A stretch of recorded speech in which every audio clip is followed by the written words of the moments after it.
வயிற்று சாப்பிட்றோம், எப்படி வேணால் சாப்பிட்றோம். குழம்பு வச்சு சாப்பிட்றாங்க. ஆட்டு ரொம்ப நன்னாங்க. நைவர் மீன் நீ முன்னக்கறி தரையை சாப்பிட்றா என்ன வேணால் பிடிச்சிக்கிறான்னு சாப்பிட்றோம். வாழை கூட சாப்பிட்றாங்க. ரொம்ப அட்டை கஷ்டமாக இருக்குங்க. ஆட்டுக்கு ரொம்ப நன்னாங்க. எழுத்திடான்னு பிடிச்சுங்க இந்த நைவர் மூக்கு.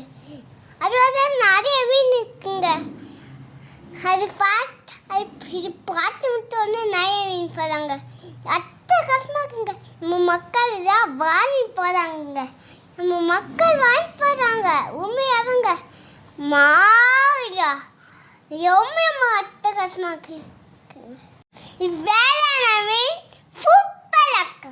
ரொம்ப அட்டை கஷ்டமாக இருக்குங்க. நம்ம ஃபர்ஸ்ட் ஆக்கி பாருங்க. தண்ணி விட தண்ணி